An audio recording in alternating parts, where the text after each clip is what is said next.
आज के कक्षा का जो विषय है वो है जैन दर्शन में द्रव्य सिद्धांत। अ, जैसा कि हम लोग जान चुके हैं, पिछली कक्षा में हमने स्यादवाद के विषय में पढ़ा था। तो हम जानते हैं कि जैन दर्शन का ये मानना है कि वस्तुओं में अनंत गुण होते हैं और ये गुण, इनमें से कुछ गुण तो शाश्वत होते हैं, कुछ स्थायी होते हैं और कुछ ऐसे गुण होते हैं जो अस्थायी होते हैं। अ, जिसे हम स्थायी गुण कहते हैं वो वस्तुओं में निरंतर विद्यमान रहते हैं, ये उसके स्वरूप की तरह होते हैं। और जो अस्थायी गुण होते हैं वो वस्तु में आते जाते रहते हैं। और जो स्थायी गुण होते हैं उन्हें हम आवश्यक गुण भी कह सकते हैं। जो अस्थायी गुण होते हैं उन्हें अनावश्यक गुण भी कहा जा सकता है। जैसे मनुष्य का जो आवश्यक गुण है वो है चेतना। यदि चेतना मनुष्य में ना हो तो मनुष्य का अस्तित्व ही नहीं रहेगा, इसलिए ये अनिवार्य गुण या आवश्यक गुण है। जबकि सुख, दुख, कल्पना ये मनुष्य के अनावश्यक गुण हैं। और इन सभी गुणों का, चाहे वो अनिवार्य और आवश्यक गुण हो, चाहे वो अनावश्यक गुण हो, इन सभी गुणों का कोई ना कोई आधार अवश्य होता है, क्योंकि गुण किसी वस्तु के अंदर ही होंगे। और इन गुणों के आधार को जैन दर्शन में द्रव्य कहा गया है।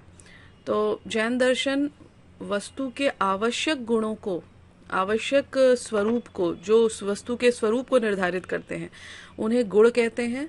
और जो अनावश्यक धर्म हैं, जो वस्तु में आते जाते रहते हैं, उन्हें जैन दर्शन में पर्याय कहा गया है। तो इस तरह से द्रव्य की जो परिभाषा जैन दर्शन में देखने को मिलती है वो है गुण पर्यायवद द्रव्यम, अर्थात द्रव्य वह है जो गुण और पर्याय से युक्त हो।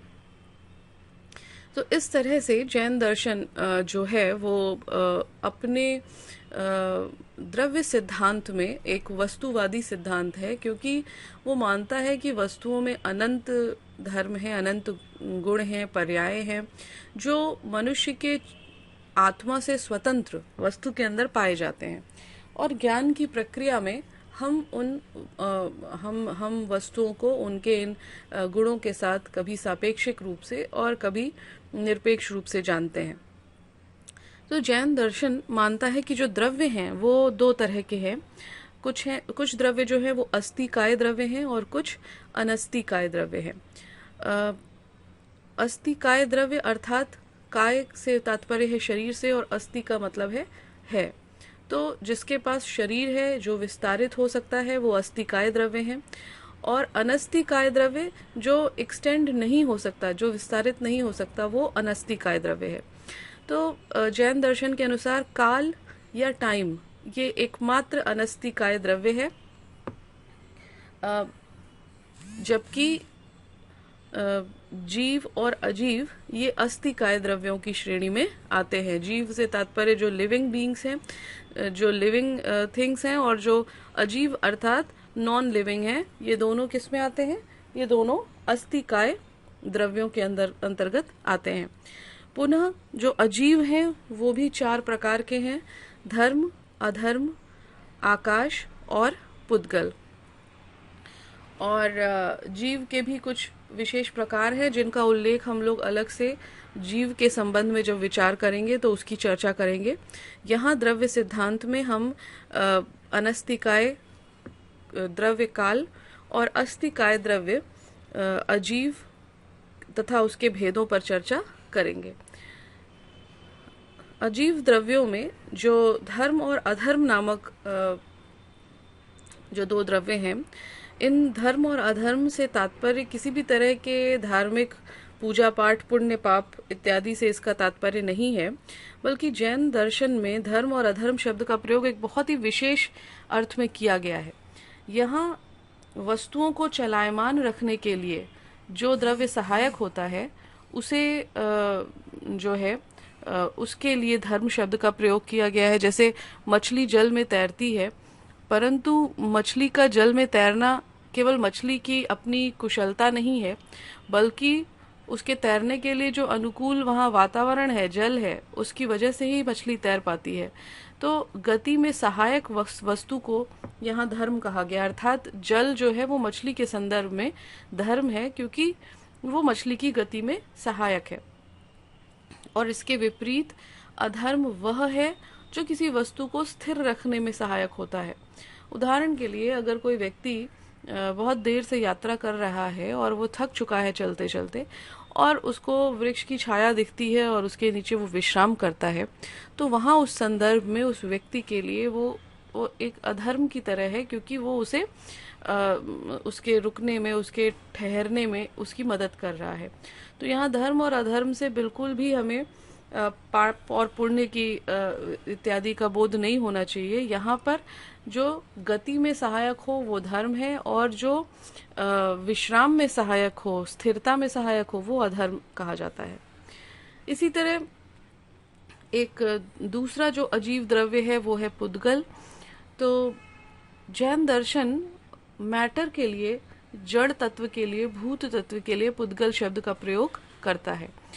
जैन दर्शन के अनुसार जिसका संयोजन और विभाजन हो सके वही पुद्गल है, क्योंकि जो मैटर होता है, जो स्थूल तत्व है, जड़ है, वो एक ऐसा तत्व होता है जिसे हम विभाजित कर सकते हैं, जिसे हम संयुक्त कर सकते हैं। तो उन्होंने पुद्गल की परिभाषा ही यही दी है कि जिसका संयोजन और विभाजन हो सके वही पुद्गल है। अब ये पुद्गल या तो अणु रूप में रहता है, अणु रूप अर्थात उसका जो सूक्ष्मतम कण है या तो अणु रूप में रहता है, या फिर स्कंधों में दिखता है, कंपाउंड के फॉर्म में दिखता है। कुछ विशेष अणु मिलकर एक कंपाउंड बनाते हैं। तो अणु पुद्गल का वो अंश होता है जिसका और विभाजन नहीं किया जा सकता। हालांकि आज तो विज्ञान ने अणु के भी जो जिसको कहते हैं विभाजित रूप हैं उनको ढूंढ लिया है, लेकिन जैन दर्शन का मानना है कि अणु जो है वो सूक्ष्मतम कण है जो और विभाजित नहीं हो सकता, और जो स्कंध हैं उनको हम विभाजित कर सकते हैं ऑब्वियसली, क्योंकि वो कई अणुओं से मिलकर बना हुआ है। और जैन दर्शन का मानना है कि 2 से अधिक अणुओं के संयोजन से स्कंध बनते हैं, और स्कंध का विभाजन करते हुए जब निरंतर हम उसका विभाजन करते रहते हैं तो फिर हम अंततः अणु तक पहुंचते हैं। पुद्गल स्पर्श, रस, गंध और रूप जैसे गुणों से युक्त होता है। पुद्गल यानी कि जो जड़ तत्व है उसमें कौन कौन से गुण होते हैं? स्पर्श, रस, गंध और रूप। जैन दर्शन के अनुसार शब्द पुद्गल का गुण नहीं माना जाता है, शब्दों को वे स्कंधों का आगंतुक गुण मानते हैं। यानी कि अणु में शब्द नामक गुण जो है वो नहीं होता, लेकिन जब कई अणुओं को या कम से कम 2 अणुओं को मिलाने से जो स्कंध बनता है, तो उस स्कंध के आगंतुक गुण के रूप में, अस्थायी गुण के रूप में शब्द को स्वीकार किया जाता है। पुनः अजीव द्रव्यों की श्रृंखला में जो चौथा द्रव्य है वो है आकाश। और जैन दर्शन मानता है कि आकाश वह है जो धर्म, अधर्म, जीव और पुद्गल जैसे अस्तिकाय द्रव्यों को स्थान देता है। आकाश अदृश्य है। यहाँ आकाश से मतलब उस नीले आसमान से नहीं है। आकाश मतलब यदि हम एक कमरे में हैं तो हमारे अलावा या जो विषय वस्तुएं रखी हैं उसके अलावा जो रिक्त स्थान है उसे आकाश की संज्ञा दी गई है। और आकाश का जो ज्ञान है उसको हम कभी भी प्रत्यक्ष से नहीं देख सकते। इसीलिए चार्वाक दर्शन ने आकाश को भौतिक तत्वों के रूप में स्वीकार भी नहीं किया है, क्योंकि आकाश को आप प्रत्यक्ष से नहीं देख सकते, उसका ज्ञान हमें अनुमान से ही होता है।